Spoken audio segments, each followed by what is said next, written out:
He will speak to that.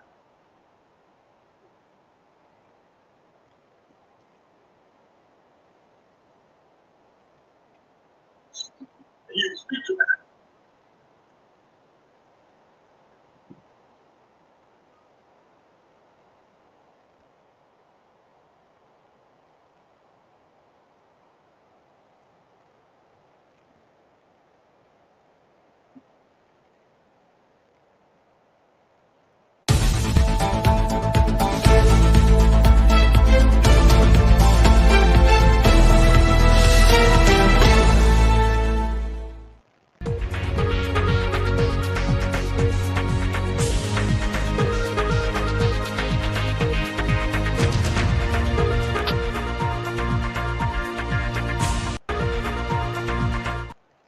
Okay, good evening, folks. Welcome. I'm Afonso Zian Sort of the Liberia Public Radio 10 Lpr-Tv. We want to welcome our viewers and listeners across the globe. Thank you for sharing this May week Wednesday with us here. This is All Things Considered. All Things Considered is an informative news magazine. It comes your way every Wednesday to right here on the Liberia Public Radio. And we use this time to also accommodate your views, your opinions, and some of the things happening inside Liberia. With the help of the analysts, pundits, contributors, they will also be making their talking point from Wednesday to Wednesday. So there are some things that we may not capture, and we want to give you the opportunity to also capture that, and you can also make your voice or voices heard right here on this network. We want to welcome our viewers. Just hit the share button for us. Whatever you're at, joining this conversation. Very shortly, our team of analysts, panelists, they're going to be joining us, and we're going to be having a conversation here. A lot is unfolding. The much consequential end day is getting closer. What is known as what is it? Retire suffering. Retire suffering. The president addresses his kingsmen in right here in the USA. I think I'm forgetting. There's a guy who's supposed to be with us here. Let me double check if he's still prepared because he did his one man show. They call him the general. Let me see here if he that's morning Kishan. If he still will be with us here this evening, so that we'll get his take on what transpired. At the meeting yesterday, with the president meeting cross sections of Liberians, were understanding on his Facebook page. I did have a conversation with him behind the scene, and hopefully, probably he could be part of us here to tell exactly what has happened and what happened. We want to welcome our folks, Mr. Hinant, Mr. Afroseat, of course, our own Jennington, Jackson, and all of you great people, Johnson, Ellis. These are our prime committed follower of this network. By you just showing face here every evening when we are here is huge, and we must recognize that. Thank you so much for that support. And there's nothing else. All we want you to do, to be honest with us, tell us what we are falling short. Critique us as much as possible you can. That will help to strengthen what we do, and it will make us to do the right thing as well. So we will always accommodate, and with respect to the language tunes, there's no question about that. Everybody here, for the most part, only few people here always come and do things here. But hey, again, in the absence of some crazy stuff, society is incomplete as well. So and guarantee that we will always see that happening on a daily basis. But what is good is minimized. So we really want to we really want to recognize that. So okay, let me see here. Let me see. Let me see. Let me please bear with me here as I'm trying to get into one of our guys, and I'm going to be breaking here. But one of our analysts, contributor, is already here, and we're going to be having this conversation, all things considered. And one of the persons also in this business, he's going to be joining us here to share his ordeal, his experience with us at. He has actually gone there, according to him, as a Liberian. But what happen. But let me bring in Dr. Keman Guetukara. He is a senior contributor of the Liberia Public Radio and Lpr-Tv. Let me bring her. She's based in the Garden City of New Jersey. Here we go. She is one of our queens and princess on this network. Anybody try her here that won the Supreme Court the Supreme It's Court actually Virginia. I'm in Virginia. I just have a Jersey in the number. Commonwealth of Virginia. Okay, okay, Yeah. good. Okay, well, you're near the capital, so we are protected. We are guaranteed. We are guaranteed. Okay, Dr. Tonkara, good evening and welcome. Good evening. Are you hearing me? Oh, something not right. Something not right. So let's see here. I think there's she's frozen. Yeah, it's frozen. Okay, Yeah. there we go. Okay. Are you hearing me now? Yes, I can hear Oh, you. okay. I was just saying good evening. How were you today? And the past couple of days we didn't see. How was it? No, it was good. I actually traveled to New Jersey. I was Oh, in New Jersey the last couple of days, so it's been a bit difficult, but I'm well. Thank you. Good to see you. okay. Okay. Well, you went to get some pepper for the winter, or I you want to wish. get some hot pepper? No, my parents actually celebrated 50 years being married. 50. That's a mile. 50 whopping. They've known each other for 57 years. They are married 50 years, so we went to surprise them on this big old celebration to appreciate what they have shown us and done for us. It's not when you hear 50 these days, you're like, thank God. Yeah. Oh wow. So, well, I'm Most of happy. us don't even get to 10 these days, so it was Yeah, it was I'm an happy for incredible that. I journey. think that was a great one. The real fun. Wow. That's So how was it there? Let's be a little bit humanitarian. How was it I making? Was it? know. It was wonderful. So it was a surprise. My mother actually Didn't was nobody work. give them a hint? No, she actually started to call around to find out why we were doing anything, and she Hmm. hasn't heard anything because the actual day of celebration is the 30th of December. That's the anniversary date. So she was calling around to find out why we were doing anything, Hmm. and Oh, don't do this to us yet. Okay. Hey, don't do this. Yeah. Okay. Okay. yeah, Go yeah. ahead. Now I'm back. Now I'm Hmm. back. It looks like I don't know if I'm going this end. There's a glaring light. Okay, great. Yeah. Yeah. That was something like that. Um. So, I think everywhere I go, there's a chandelier that's on, so it glares the light everywhere I go. So at Hmm. least this one is much Okay, better. I think that much. Yeah. Okay, right there is kind of much better. Hopefully, it's Looks not. better. I Yeah. I think anywhere I go, it's except What? You except want me if to it's get you off the screen while you position in the back? uh, Back. Yeah. Okay. Let me just get you off stage. I will monitor you, and as soon it's okay, I'm gonna get you in. Okay. Well, folks. Good evening. Welcome. Let's see here. As you know, the president is visiting. As a matter of fact, I really purpose to have gone there too, but one of the guy who went there, aka General Monique Shane, he had an experience, and we are hoping that he joined us here to share his audio and what happened. Okay, let me see. I think the die. Okay, no, you just go ahead, do what you can do. I'm monitoring you. Once it's okay, I will be able to get you in. And folks who want to welcome you, thank you so much. We're just making a little bit of adjustment. So it's a little bit, it's kind of a little bit difficult when you are outside of the studio. Then it's kind of a little bit, dicey. But notwithstanding, we'll do the best we can, no matter where we are, where we find ourselves, because of the love of your country. We also always like to make sure that we have this here. Okay, I think that is okay. I think that position should be fine. Hopefully, let's see what are the other folks going to be joining us here. Okay, all right. Let's see. Let's try this here and see. I think it looks good here.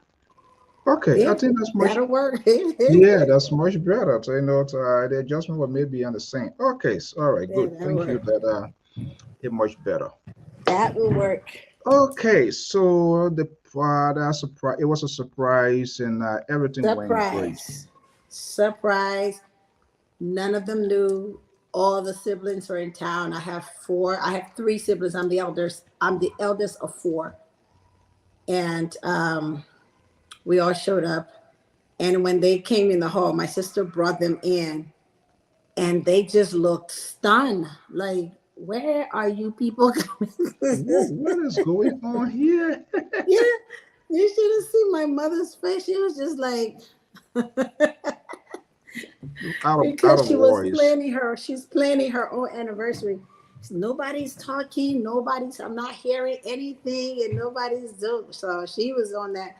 So she was quite pleased and surprised. And we learned a lot about our parents, you know, what kept them together. Like we learned a lot of things we didn't know because we've never seen our parents argue or things like that. So it was quite incredible to see them still make each other laugh and smile at 50 years being married.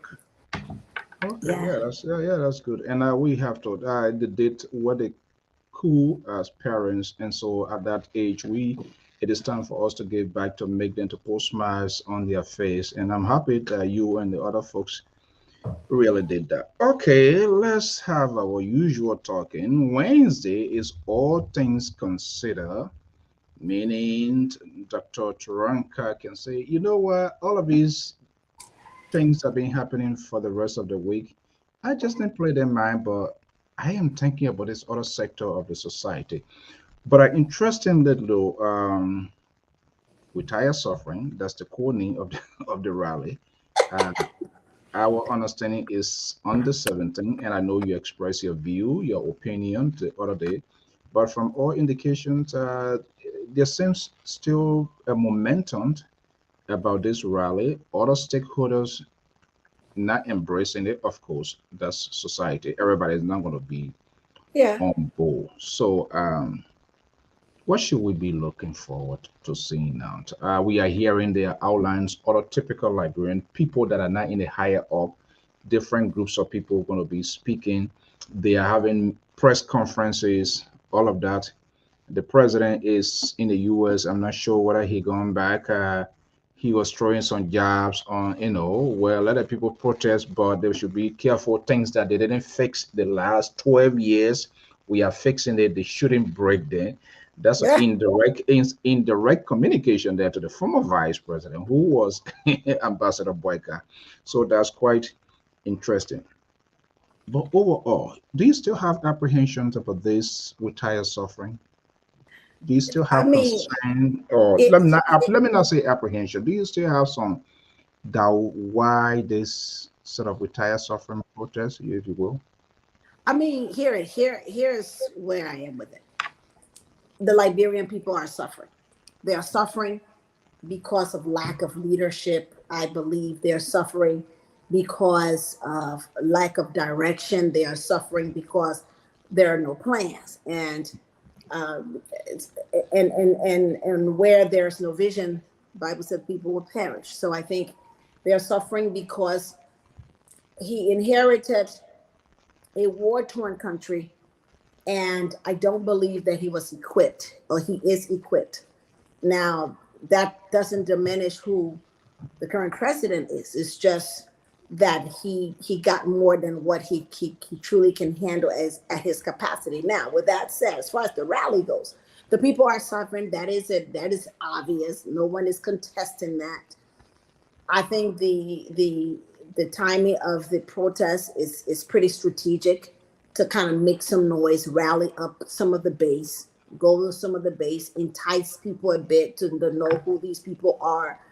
That is true. What I will hope to be looking for at a protest such as this, where we are suffering. Now, you're going to show up to a rally or a protest, however they want, how they're calling it, to protest the suffering of the people. And I'm assuming that the protest is about the people are suffering because of the government. Fair enough. However, I will be looking at some start plans. If you outline where the people are suffering, I will be looking at this, the protesters or the organizers to be able to outline this is what we can do, because they are associating with a current what you call it, electorate, someone who's running for election who wants to be president. So I would like to hear some of the things that they will be desiring to do to relieve or alleviate some of the people's suffering. Announcing that people are suffering is one thing, but if you're standing and there are going to be officials there who are going to be looking to sit into the highest seat of the land or into government, period, not just the highest seat, but maintaining government or having a seat at the table, then after you've outlined the obvious, which it is completely obvious, the people are suffering, tell us then what are you going to do to begin to alleviate. I'm hoping to see that. I'm hoping to see some kind of outline plan that will be laid to give the people hope. Hoping to also see, our people, the people that are coming there. Some of them may not have eaten. I know. Strategically, most of the time people gather, especially in Liberia. Some of the organizations, when they gather, they have a sort of a standard to feed the people, because a lot of people that are going to be coming there are going to be coming there to be able to not just to eat, but to see what you're doing, to also eat, to also see where your money is, put your mouth where your money is. So I'm hoping to see all of that unfold. Feed the people, give the people a plan, outline some of the plan. Don't just arouse up the base. Don't just rouse up the people. I'm hoping to see right off the bat that some of the leaders of that organization or of the rally or the protest to be able to immediately tell the people that they will denounce any kind of outbursts or anything that would generate a non-peaceful protest right off the bat, that they should say it. Because again, you're gathering people who have no hope. You pretty much can look for anything. So again, I mean, they have a right to protest. Let them protest, but I'm hoping to see that so that the agenda will be pushed and people will not be looking for negative things that they're going to talk about after they're done. Because something like this, because it's already rallied up people around the world, around the country, what are they doing? Why are they doing this? And then if you go and you don't have control of your crowd, your message will be lost. So that's what I will be looking forward to, hopefully. And I will be hoping, because the people are suffering. So basically, if I would just condense everything that you said, okay, the rally is one thing, but would they add some flesh onto this bone to say, okay, there's a cause, there's a reason having this? But quickly, before the Liberal, good evening to welcome Mr. George, welcome here. Before I go to them, should this protest, not protest, should this rally in the process should be able to bring out enough information to be convincing to other critical voices or those who still waiting the wait and see attitude? Are you hoping that there will be a good open up the essence of this? Is that what you're looking for? Well, yeah, I mean, this is not the political party who is sort of around it. This is not so much from my understanding, I'm hoping it is not just a political ploy, or this is our political party hosting this rally. They are doing this for the people. It's just that they happen to be the one initiating. I believe it's Cummings and the other people who are doing this. USCPP, yeah. USCP, yeah. Right. So they are sort of initiating this. I'm hoping that if they do not make it an agenda squarely for the political party, because then it'll seem so it'll be absolutely for personal gains for the party, rather than we are tired, the people are tired, we just want to put a voice. We want to put a voice to the feelings that they have. They're tired because nobody else put them. So we want to put a voice to it. So I think that they should stay on course with the message of we are suffering. Okay. You know I what I think. mean? And then tell the people how you are going to, if you are, you are elected into power, how you are going to alleviate their suffering. And again, and even that, I mean, they have to sort of be careful not to push too much of a political agenda. Then it is going to seem too political, because a rally that is on social issues, again, when I said before that you're blankly saying we are suffering, we don't have access to this, we're suffering. So if you go inject a lot of political aspirations in it again, then it look a bit strategic, which is going to fall flat, I think, for the people. So it's a very careful thing. Okay. If like Moses said earlier, before, it's not a nonprofit or an NGO. But if an NGO or a nonprofit organization did that, it'll be fine, because they're truly, that's what they do for the people. But here it is, a political party saying we're going to host a protest because we're tired of the government. I think they need to be careful of how they push the political agenda, the personal political agenda, stick on course, stick on agenda, speak about strategies, and I think that might be a bit successful. You shift the entire conversation here this evening yet, and I think those are some of the talking points of the liberal here. He looks happy based on what you are hearing. He What looks is he thinking? happy. What is he having on his chest this evening? I don't know. He has those, like, press pass or something. So I think he so went somewhere. He went somewhere very important, and they gave him press passes. this guy, he's always like to be like to get a sort of attraction. Where you He's very important. there's a guy that in our country they call him bullshitter. But George, bullshitter, right? He I just all said, he yeah. has, he can pull about 10, 15 IDs on himself. That's how he behaving like a bullshitter this evening. I don't know to prove what. Okay, Look, man, if you liberal, good got it, evening, welcome. you got your Good, baggage good flaunted. evening. Good evening, Doc. Good evening, Mr. George. Good evening, Mr. Soul.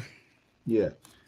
These are credentials, press credentials that we're very proud of.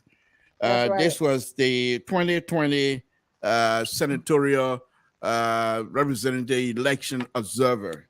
This was 2018, 2017 inaugural observer. This is the pass issued by the Republic of Liberia to Sam Sinto LPR. In the bike here also, this is another one that was issued in Liberia for Sam Sinto LPR. So these are all credentials. And then when we speak, we know we're speaking from a perspective of more experience in terms of the coverage of what is happening in Liberia, Mr. So. And that's what I thought I'd try to showcase my credentials this afternoon. Now, I think I heard you guys talking about the upcoming rally. I agree with it, Doc. But I will a little bit take a different route on this, in that the only losing proposition that perhaps might come out of this rally for the CPP ANC will be if things goes wrong. Whatever way, whether turn out to be a flap or people don't show up and what have you, which I don't believe it will be. People will show up. And if people show up, this is a political rally. This is a political party that is having a rally. And they're having you can't call it anything other than a political rally. And these people, once they're organized and they're successful in the organizational process of it, and they are able to bring in tons of Liberians to witness and to be part of the political rally, I think they will then truthfully say that they have achieved a lot, number one. Second thing, Mr. Soul, I think if they go on stage, as I stated before, if they go on stage and they start lining up the true Liberian, suffering Liberian, even if they can bring in. Oh, that's an LPR guy or girl? You're muted. It's a crying. He was crying so much I had to go get him.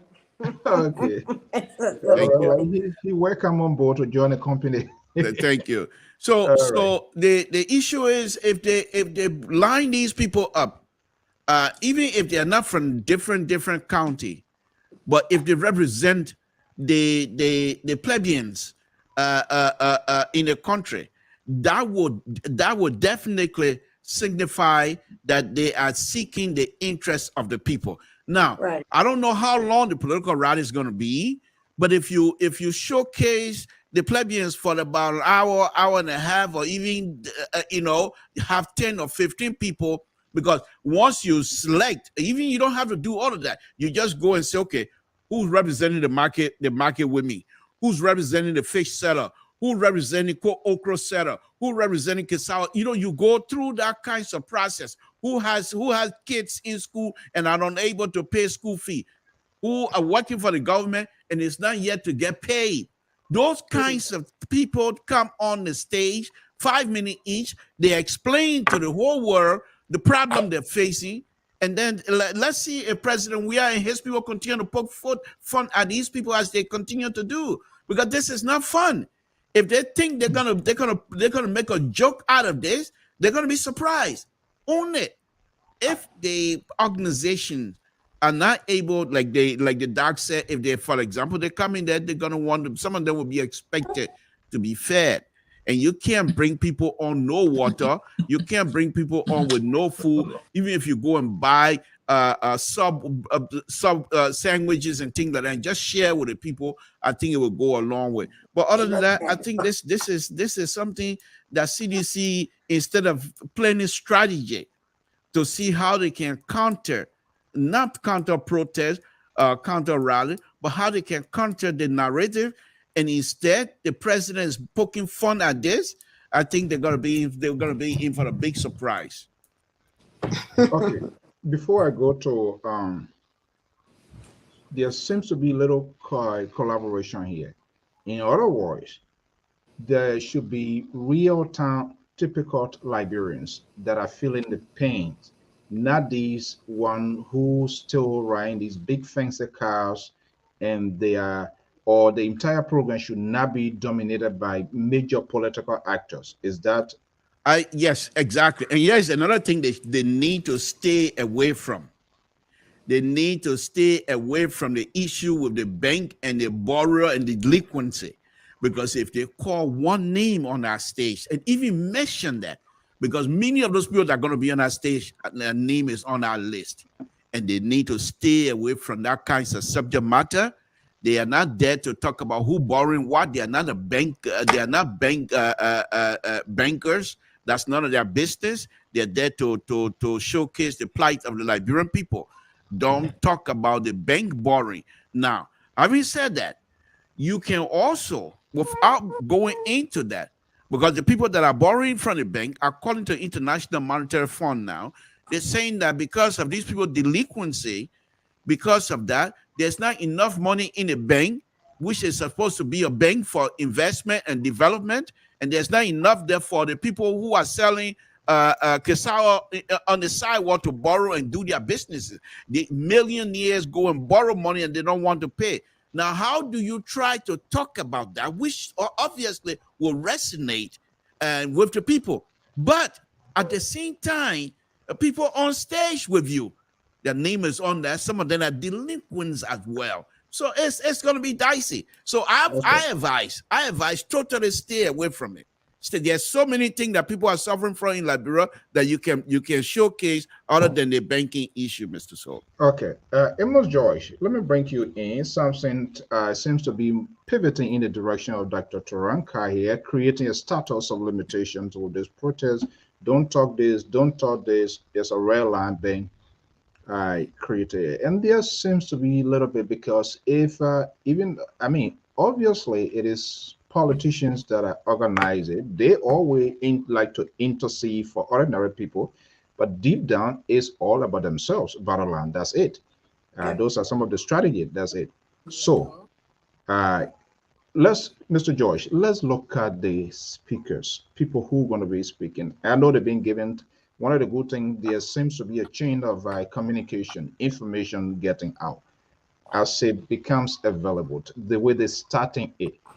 if it ends up like that in terms of perfecting their argument into reality for us to see a lie, are you concerned of those who are going to be dominating the stage, wide category of people, different backgrounds, Liberians, ordinary Liberians, typical Liberian, the Yanam boys, the Pempem boys, the marketeers, and even people, because I listened to one of the conferences, they were talking that the Zogos, I don't like to call that name, but the this advantage people also. Are those kind of people? What group of people are you looking forward seeing on that stage? Mr. So let me say this. The rally is about the ordinary people. When Mr. Comey speak, yes, because he's the political leader, he will speak. One or other two person will speak. But the rally is mainly about the people. Right now, I can tell you there are about maybe 20 local organizations that will be speaking. Local, I'm talking about elite class, local people who bear the brunt of this hardship in Liberia. They will be speaking. And let me say this. Today, the chief Zoe of Liberia, Zazakawa, spoke and said, yes, the people should go and do the rally. The chief Zoe said the people should go and do the rally. Chief Zazakawa had a press conference today. Said, let the people go and do that. The only thing is peaceful, should be peaceful. And I can show every Liberians. We all will create this thing around rally or demonstration. The first thing that comes out of Liberian people mind is violence. Violence is the first thing that comes out of their mind. And the question I always ask, how many rally protests have we had in Liberia that I put that one while because of the protesters? It has always been the government. Always the government. But when people don't have anything to say, they want to dilute the conversation, and they always say, oh, it will be violent, it will turn violent, it should be this. No, it's the government that always institute the violence. All the protests that I know of since I was born in Liberia, I grew up in Liberia. Since I grew up, I was growing in Liberia. All the protests I know that I participated in some, it was always, and it has always been the government to do it. So I'm not worried about, oh, who, no. I know some of the land. This will be the ordinary people speaking. And people making other arguments. Oh, we know there's poverty. We just end the poverty. No. There is poverty in Liberia. We're talking about the degree. There's suffering all around the world. But you talk about the degree, the extreme of which that suffering or that poverty had reached the country. That's what we're talking about. Since Joseph Junior Rawa, people have always been suffering around the world. In Liberia, people have been suffering. Even in this country, there are people who find it difficult to get meal to eat. But it's the degree of that suffering that we talk about.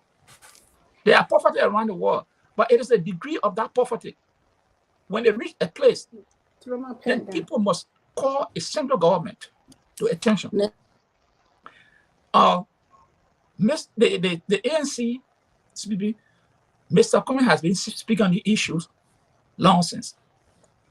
And we expect at the end of the day just to re-echo, to reinforce where they want to take the country.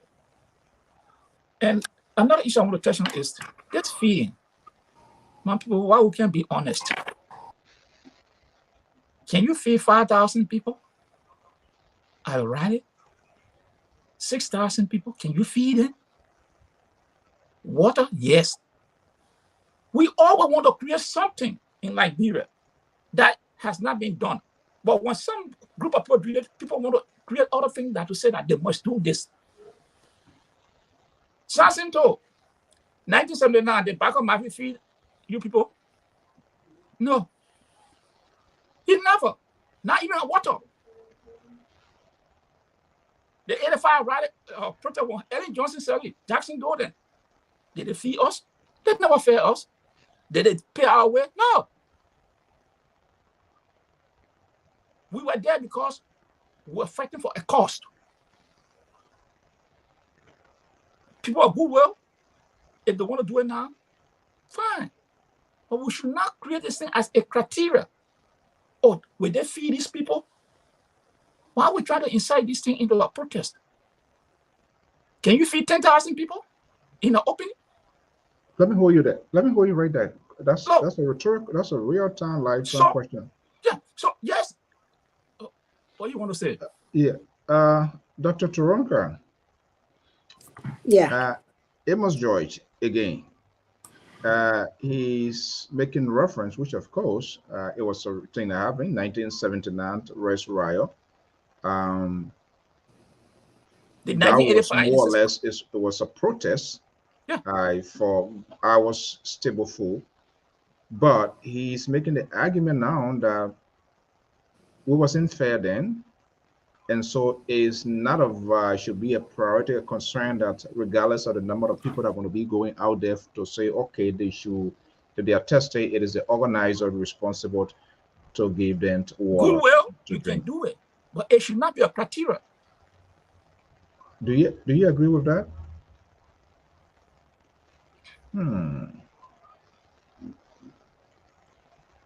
Because Samson is one of the who peddling this idea. Do you agree with that? So if they don't get them the water, then how does it commensurate with the talking point with tire suffering? Because people will be hungry, they will be tested, they did not give them the water, then it's like they are adding suffering to them. That's how it could be viewed by other critical thinkers.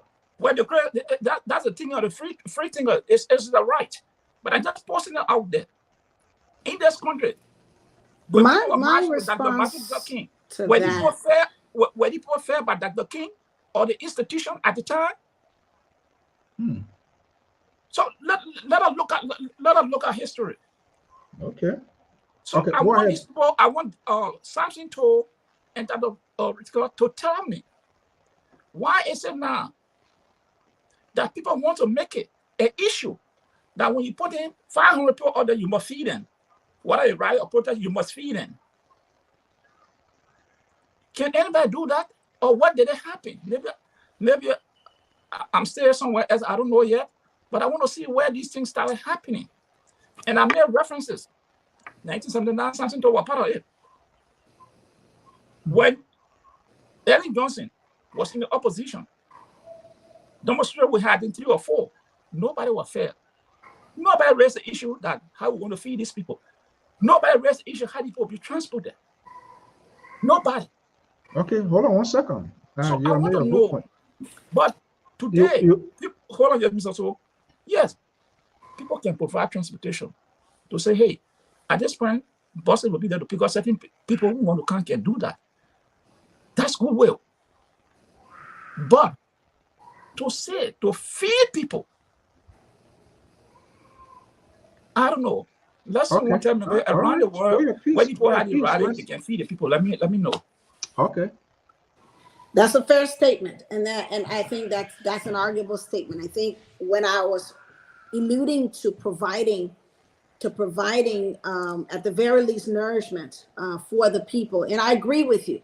It's probably going to be unreasonable to feed 10,000, 5,000. I don't know what the expectation of the number is, but we also have to understand that times have changed, expectations have changed. When you protested back in the 70s or the 80s, when the protest was going on, there was a cohesiveness.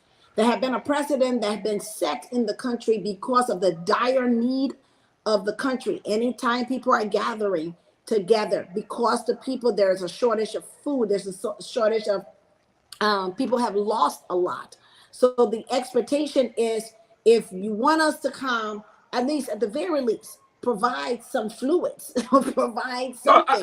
And they're not going to be able to accommodate. Mr. Joy, hold on. They're not going to be able to accommodate let's do it at thousands of people. That's true. Or whoever first comes. We're just saying, make the provision, put your money where your mouth is. At the very least, whoever shows up, you don't have to feed the masses of people, but provide enough for the essential people that are going to come, especially those people who are going to be your frontliners. It certainly, again, because there has been a precedent set in these types of situations in recent times, there has been an expectation that has been changed because times have changed.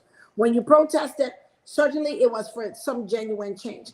Again, I'm going back to my original statement. I question the motive of this party to host a protest in the heat, or at the very least on the cuff of the heat of an election. It is a sensitive time. Why didn't it do it before? Why didn't it do it before now? You know, why we're protesting the government in the midst of an election, and we know how sensitive elections can be. That's my only concern. You're absolutely correct. A lot of the times, these things take a turn, maybe because the securities, the police, or whoever feels that, you know, the people are maybe acting out of character. I don't know, but the instigation sometimes it is from the government, and so that's why we're saying, look, timing. I don't know about the timing. I really, really don't know, and it goes to the motive. But feeding, you're right. I want to agree with you because I don't know the number that they're expecting.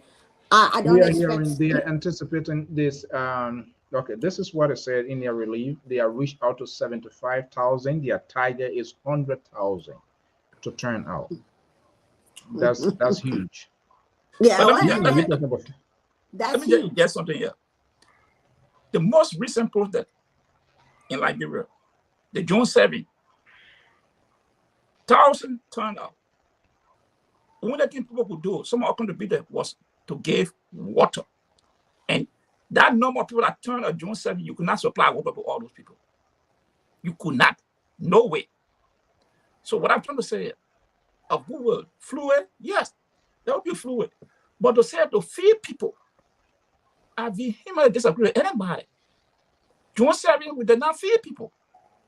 We provided money that couldn't be was for transportation. Is June 7th equivalent to this? No. Yeah? I'm just saying the crowd. I'm not equivalent to this. I'm just saying something because they're in general of feeding people, and I'm trying to tell them that is not possible to feed even protests of 5,000 or 5,000 people to feed them. It's not easy. Fluid, yes, you can. That's the area with fluid that people can go there and get. Those who want to go and get, they will go. So we should take that out of the equation. That you just want to gas the people. You just want to gas the people's stomach to feel severe pain. Well, Mr. So I'm telling you, maybe the day when you organize your rally, go and cook to feed your 10,000 people. I'm saying fluid. Okay, we have to be realistic. But I just made reference to June 7th. That money that we contributed was for transportation, pay up for other logistics. Fluid, people guaranteed to post on fluid, that was okay. So we should not inject this feeding people to a rally. A CDC did it at a time. We haven't. That's what makes sure we have an open conversation. Yeah. So all you do is fight your argument. A CDC did it. Okay. No. We're not talking about CDC. They're not CDC. No, I'm just saying something. I said maybe a CDC did a rally and they were able to feed all the people that attended the rally. That's fine. But this rally, I don't want us to go into that we're going to provide, we're going to feed all these people that will turn up. I said water, like transportation, yes, that can be. They are even arranging for buses now. They have designated area that buses will be able to pick up people. But what I'm saying is to say that because you're putting these people in the street, they will be hungry, so you got to feed them. That's not being realistic. Okay. All right. Okay. Let's we're gonna. And I asked Samson too, because he's one of those who started this thing this week or last week. But what I will be able to feed the people. So I'm asking him, 1979, he participated in a rally. I was in Morovia. The back of my feed you people, transport you people. Okay. Hey, Sissy, good evening. Welcome. Hey, how you doing? Okay. So how you doing? All right. You know, it's a press boarding issue the day, hours, seconds, meaning eating away, and we just want to make sure that we pull all of the strings and situations surrounding it. How was your day, my man? Oh, my day was good. I was busy writing some papers, but the conversation got so interesting, I had to pop on. So he saw me here. He saw me talking, so you got to come. No. You see, you're preempting. I Just putting your lessons. no. I came on because I wanted to listen to the lawyer on here. Our sister, Dr. She's a lawyer. Yeah. And she's pushing that the time is too close for people to exercise their right. Where in the Constitution it says at a certain time we're going to exercise our right. I'm sorry she's off, but I really want her to hear me. She will come back, don't worry. Right? And people keep saying, why now? So when the children of Israel decided to leave Egypt to follow Moses, why they didn't say, oh, why now you're leaving? You're being in Egypt in slavery for all this time. Why now? How many of you have asked your pastor why it was that time that the children of Israel left?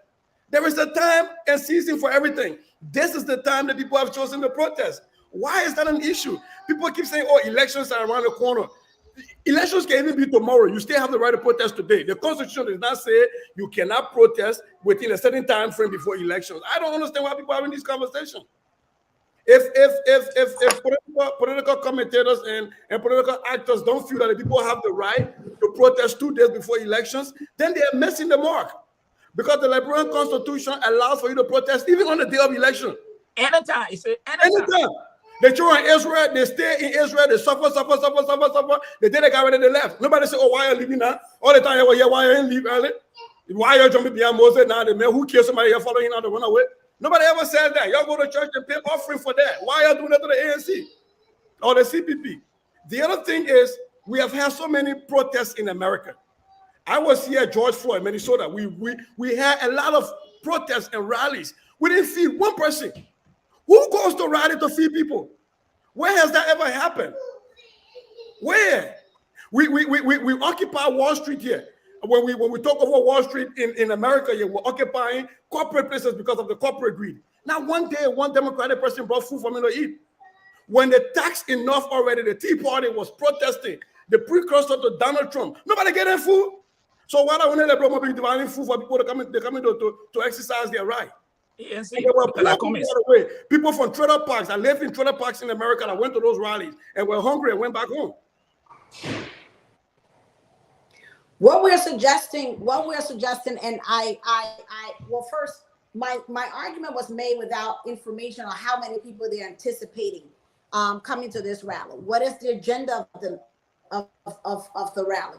There are certainly going to be people there that's going to be expending their time.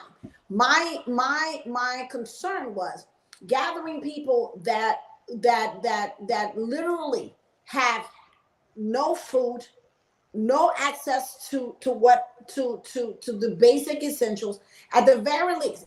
And then I backpedaled when I said at least provide fluids for them, because you cannot have a large amount of people gather without strategy stations set where you're going to, at the very least, giving them water to be able to drink. Because again, I was making the argument, and I wasn't suggesting doing cooked food and cooking and feeding all these people. That's unrealistic.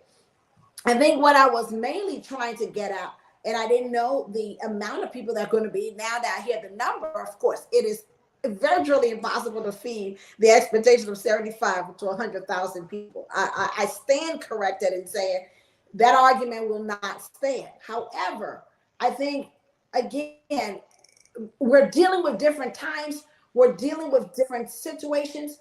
When you are inciting, when you are trying to create or have a rally or a protest against the government in the heat of an election, it's just a sensitive time. The people have been suffering. My expectation is that when you go, let those leaders not incite these people. Especially when you're dealing with people that are standing on the cover of hopelessness, inciting without an answer is where I am mostly concerned. I could not care less if they feed them, they don't feed them. Inciting and inflaming the people without a direction, or at the very least, or it is just the agenda just to make noise on the government. What is this government going to do? Mr. So, do I have that is a presupposition. That is a presupposition, though. But let me say we're not gonna have this Minnesota type General, politician running welcome. all over this place here. This is like real politics we're talking about. No. Let me get Mr. Central Right. I'm speaking now. Please hold your peace. I'm not fighting with ANC because ANC they can't fight with me. They don't have the strength to fight with me. So please, I don't want to fight with ANC because if we do, it's not going to be something you will like. So let me just say this here. Look, on a very serious note, Mr. So, when we had a rice riot, why is the politician running away now? Oh my goodness. But anyhow, when we had the rice riot back in the 70s, Mr. So 70, 79 to be specific, yes, there was no food. Let me give you the little background, Mr. George, if you don't remember. Probably not. We gathered at PAD office. I remember. Behind PUA right there. When the intent was, people were coming from New Crew Town, coming to town.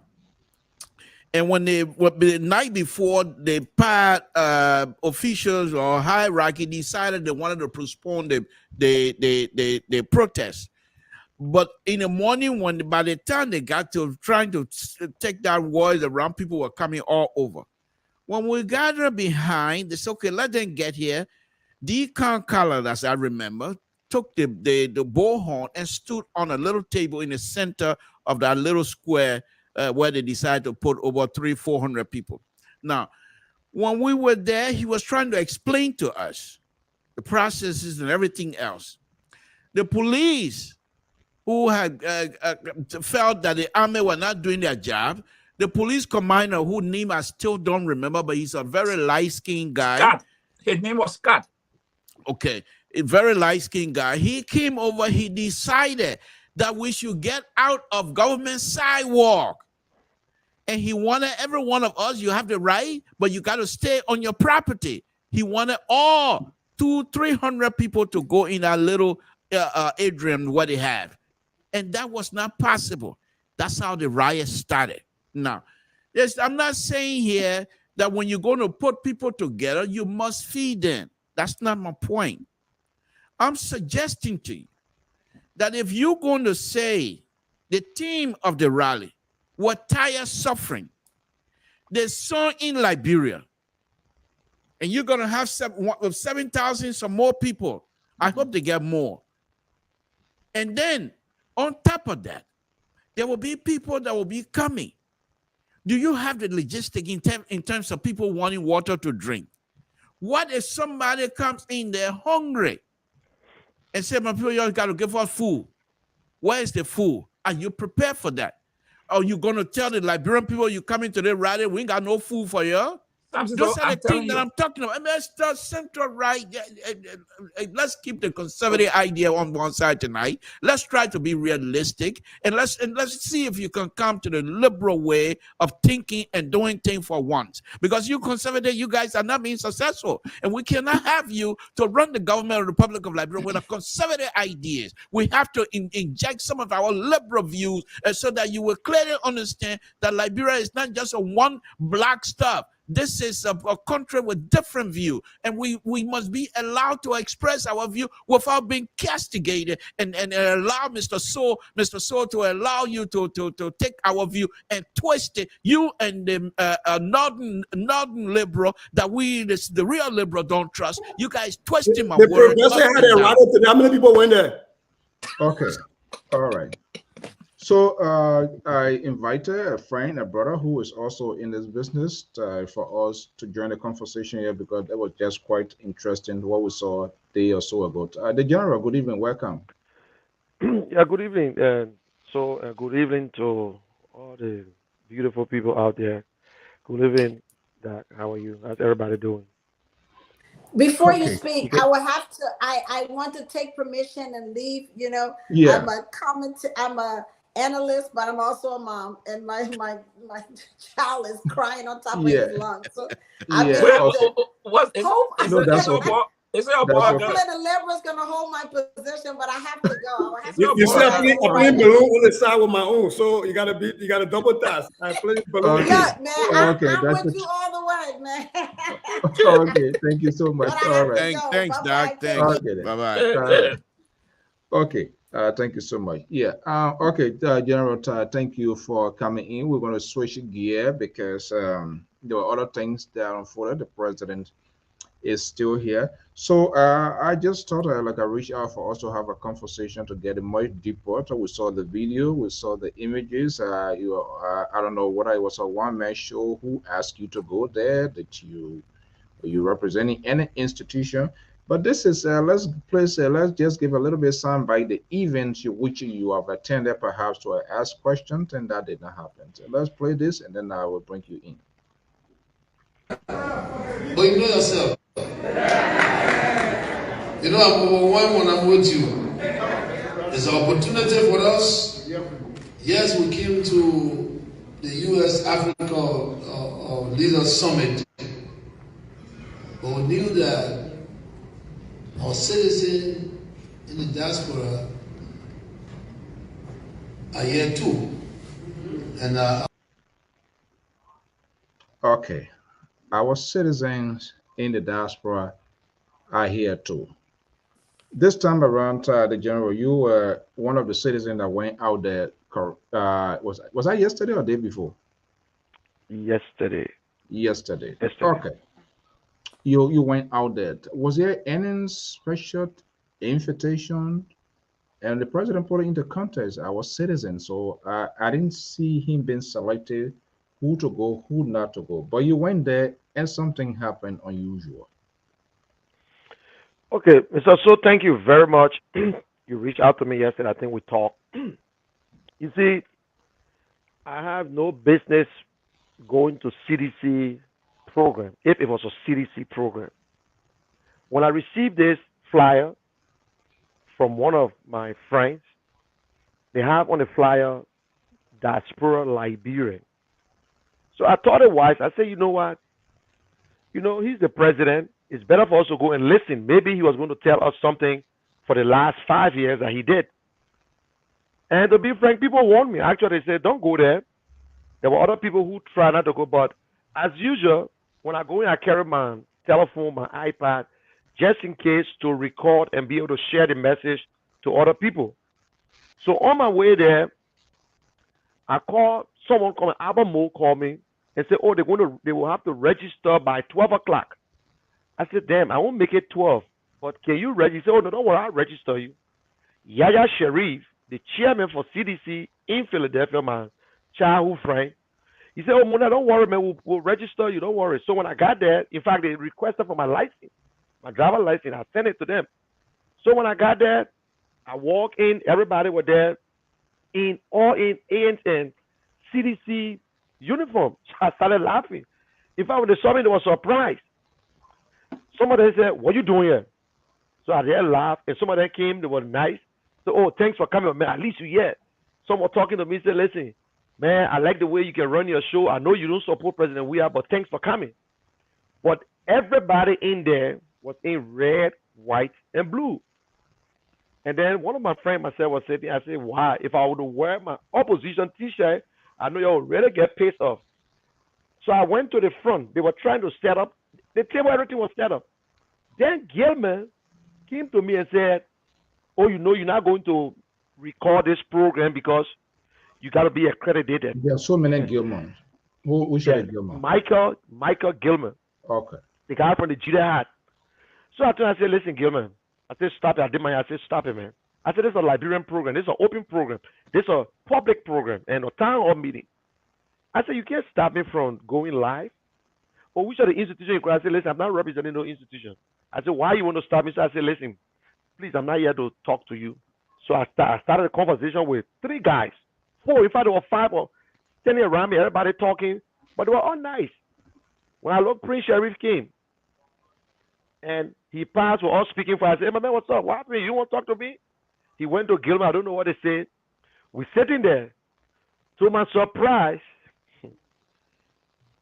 he made an announcement. He said, oh, guys, everybody will have to get out of the hall because they want to know who coming in so they can get your names just in case something happened for security reasons and blah, blah, blah. Who are making that announcement, General? Prince Sharif. But I suspected something because he and Gilman were talking, and then while talking, he turned and looked at me. How to tell me to get out? No, but it's to put everybody out. Mr. So, I got no reason to even go over there to cause trouble because I'm a Liberian. He's the president. So I said, okay, no problem. We went out. They had them sitting to the decks, everybody writing their names.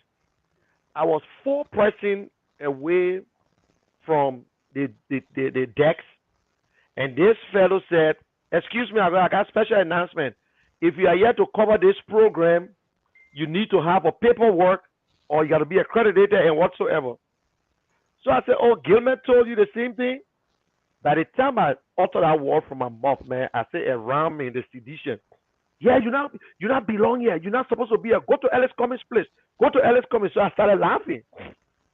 I said, listen, you can do nothing to me. You can wear your beret. You can do this. You can talk from now to Judgment Day. Nothing you will do to me. One of my friends who's a sedition, who always follow me, he even got mad. He said, what's your problem? This man is not even causing, you're the one causing problem. So when I got there, I put my name, I put my number, my telephone number, to turn around and say, oh, you can't go in. You can't go in. So I said, okay. I said, okay, tell me who to register, who I'm supposed to talk to before I go live. Oh, nobody can tell me. Then the other guy said, go to the Liberian embassy. So I asked them, I said, the first thing, you guys put up flyers in the night. Then today is the program. You never inform anybody who to register with. One, even on your flyer, there's no time. I got the time from somebody inside who told me it was 1 to 4. You people also, some people think it's supposed to start by 8 o'clock, 7 to 8 o'clock. So you see how they confuse everybody? So I said, okay, no problem. I said, I'm not going to cover the program in a way where I'm going to sit in front of President Weah. I took my iPad, my stuff, and put it in the car. I came back. I said, okay, if I go in, I get my phone in my hand, I can sit on the chair to my desk, to my seat, and go live. They say I can't enter. Look, there is nothing wrong with, I got no reason of driving over there to go see nonsense. When I go, the guy blocked the place. Went to my surprise, Prince Sharif called the security. Then the guy came to me, he said, Prince Sharif pointed his finger, we don't need this guy here. So I said, what? But then when I look around, it was a private place, a hotel. The guy said, listen, man, I beg you. This is a hotel. And they rented a place. So this is a private. So what came to my mind? I said, yes, it's true. It's a private place. I'm not going. So I said, but if I go outside, the thing you guys are afraid of, I'm going to go live and tell the people that you're stopping me from entering. Oh, we don't need you here. Go to ANC place. I'm telling you, city guys laughing with me. Man, the guy put me out. The guy said, listen, God, it's a private place. In fact, they told him how I was trying to cause confusion. I was trying to do this and that. So I went out. They even called the police. The police came and went inside. He just even listened to them from the way they were talking. He came back out. He stood right by me. If anybody watched the video, they will hear the police talking. He said to me, he said, listen to me. It's a private place. Don't waste the time. Don't listen to nobody. Don't get in. Nobody going to tell you do whatever you want to do out here. And that's how I started to go live. And when you watch the video, some seditions were pissed off, but none of them took the action. Yaya Sharif was so mad, he told them, he said, guys, this is wrong. This is wrong. George Mane came to me, oh, General, what's up? When I look, I saw Prince Sharif. He said, what are you doing outside? I said, Prince Sharif called the security to put me out. But why, Prince? Prince said, let's go, man. I will talk to you. Let's go. My man, I said, but what's your problem, Prince? Joel and Williamson. He said, General, what are you doing outside? I said, but you put me out. You said, I can't. By that time, it was 1 o'clock. It was after 1 o'clock. I got there 5 minutes to 1. So I stood up. I started going live to say, this is the situation. I thought this thing supposed to be a Liberian thing, but it's a sedition thing. Yes. And that's from there we'll start to go. And that's Let's how have a the whole thing. conversation now, Yeah. because the rest of the panelists going to be asking questions. Well, let's turn the camera off. What was your motive? My motive was to go there and ask questions if necessary, if they're going to have questions. And before I said that, I even was joking them. I said, listen, if they say that President Weah will not take questions, I will not ask him questions. If they say President Weah going to ask questions, I will put my hands. And even if the moderator do not recognize me, there is no way I would ask questions. But I never thought it was going to happen. I said, well, he's the president. Since for the first time, they said diaspora Liberian. That is why I drove over there. Okay, I mean, based on the information that were sent out because of the information. on the how you call it, the flyer. I saw you on your footage. I saw you having a chat with Carrasco. Yes. Wallow. And you stood your ground. Like in your commentary, you are going to be there until the president leaves the hall. I saw also on that video when the president was leaving your hall, Minister Zokia Wilson and all of those people, everybody, you call. Okay, before I bring in the panelists, after this whole thing, any of the leadership here in the diaspora, have they reached out to you? Nope, nobody have reached out to me yet. The only thing I saw, they on all the different podcasts, some talking about security, some talking all kinds of different. They justifying their own thing. Oh, the man had different motive. Oh, the man, he was not accredited. Oh, the man, it was not this, was not that. So that's all I heard them been talking since this morning on the podcast they want to go on to. That's it. Okay, let's bring our other folks here. The Liberal is here. Sister Goya is here. Amos George is here. The Liberal. Yes, Mr. So.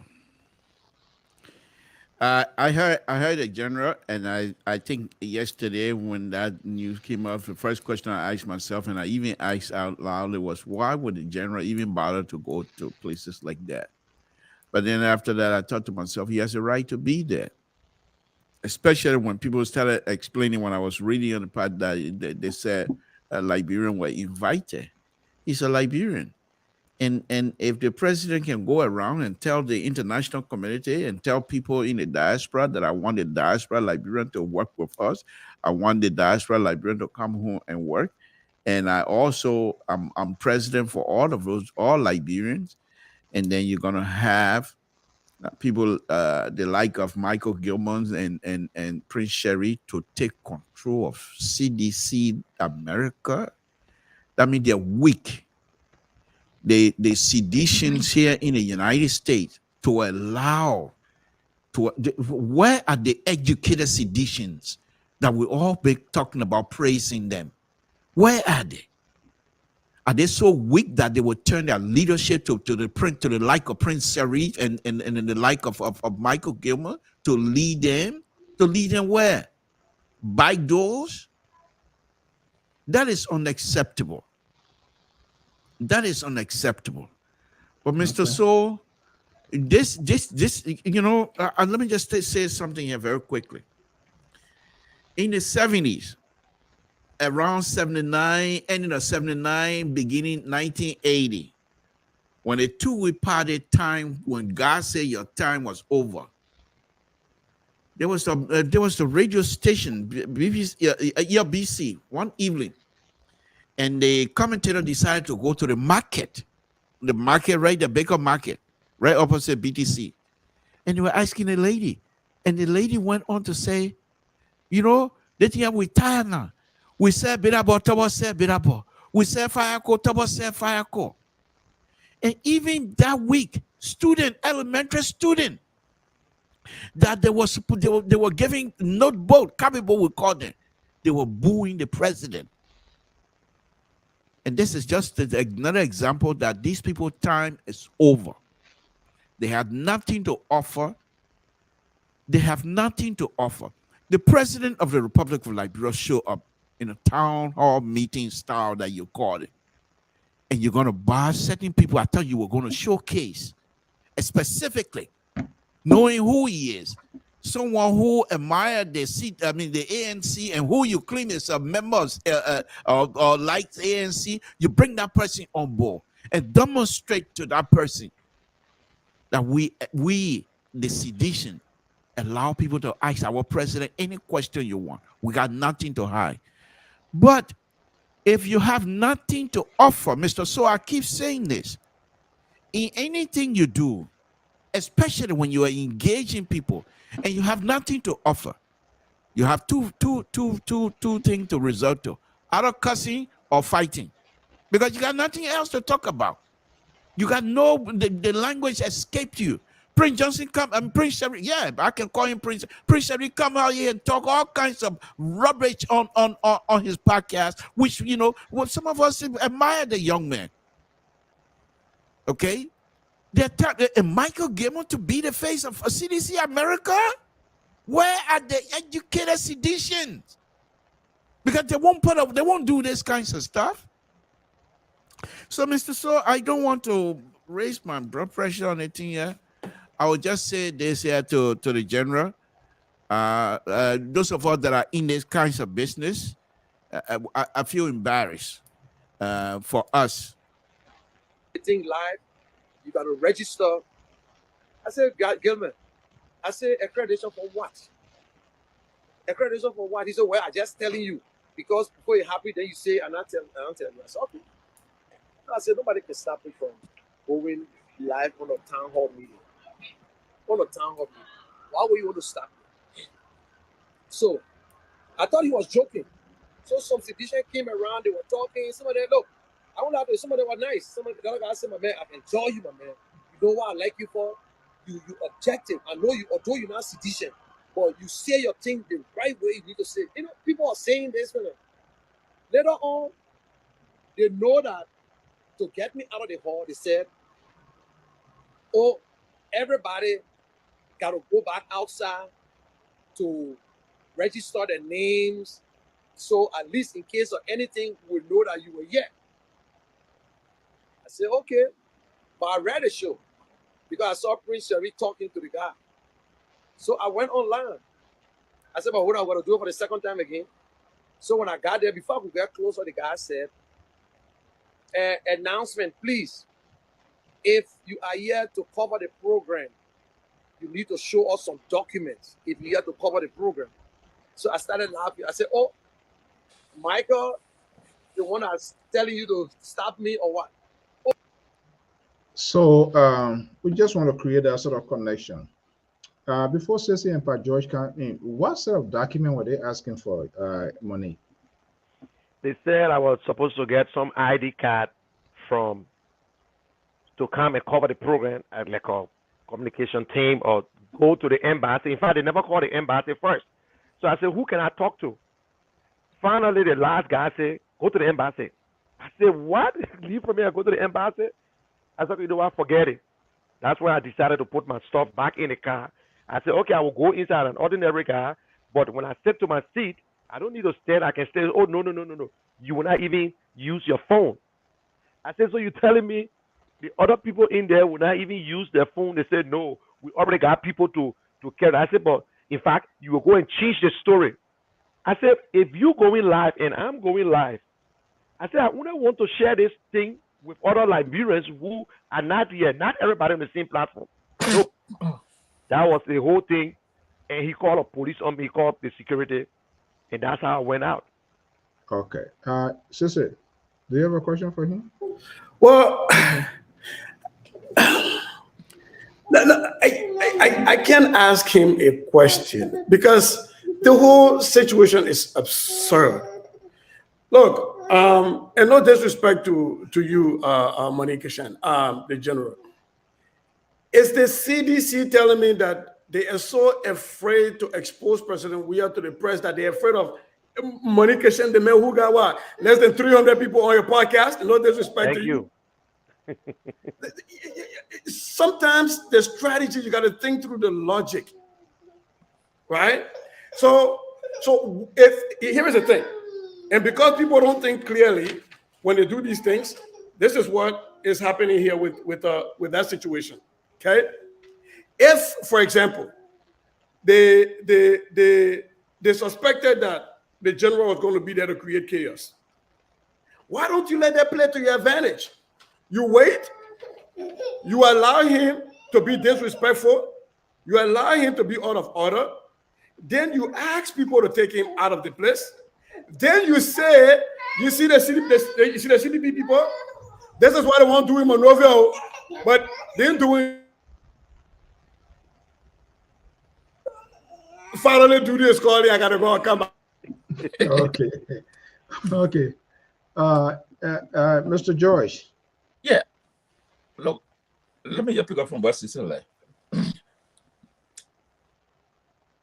The question here is that, what I want to say is,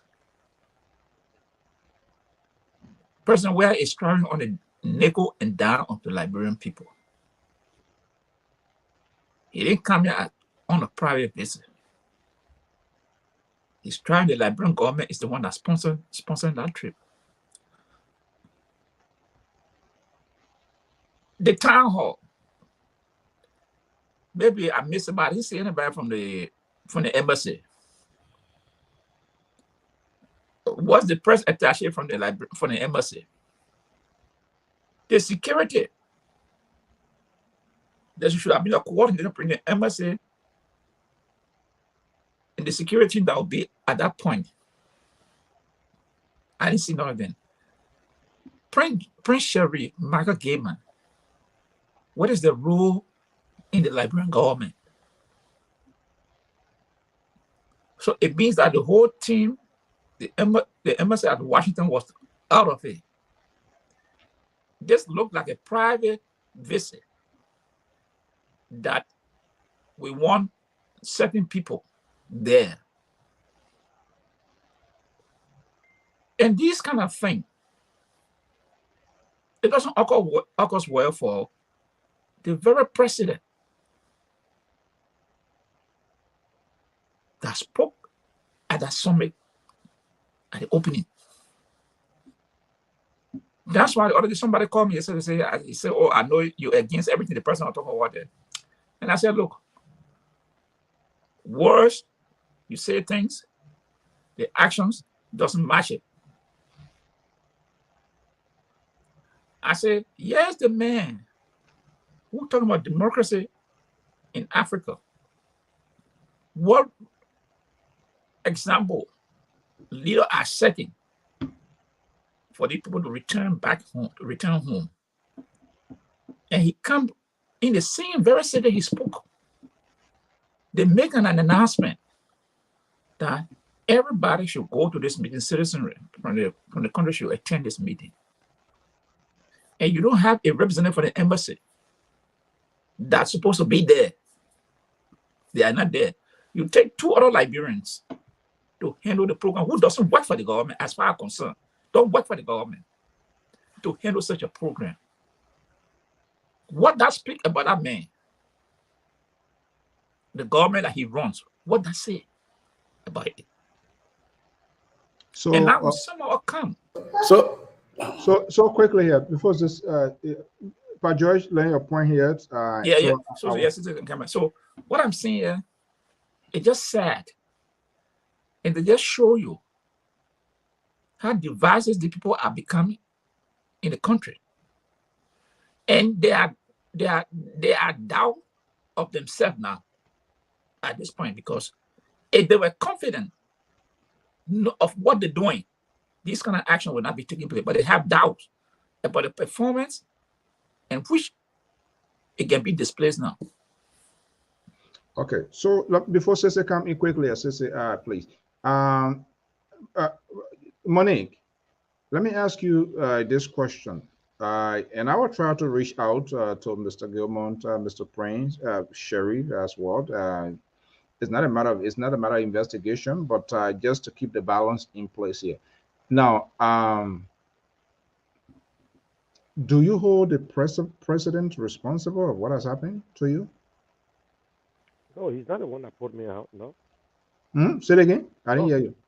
No, he's not the one that put me out. I made it clear on my video, and I said, the end of my video, when I said, oh, I don't hold him responsible because he's not the one that organized it. I said, even the people that are around the president, I hold them responsible because they are the one who messing this president up. Because one, I called Eugene Nangwe. If you listen to the video, Yes, I said, sir. Eugene Nangwe, he turned around and recognized me. I said, listen, they say because I'm not on sedition, I can't enter. I talked to Kalasco. Then he said, no, for what? If you listen to the conversation, Kalasco and myself, we talk, and Kalasco said, no, they can't stop you. This is a Liberian thing. He said, I'll be back. He went inside. He never came out. I spoke to, in fact, and Chokonkwi, the Deputy Minister of State of Portfolio. When you listen to a video, I was talking to a guy. I said, no, I'm not putting on video. He said, but why they stop you? It's not fair. Why do they stop you? They went in. We're all coming back to say, listen, if I was in that position, look, they had a point. They had a time to score a point to take me out because a lot of people say, Mula, don't go. I said, no. I said, if they come out for me, I will go. But I'm not going to go because I try it to show to the audience why they put me out. They see, if I the security guy, I confirm it to them, say no. He said, please, he said, brother, he said, excuse me, sir. If you had a room in this hotel, I would not stop you.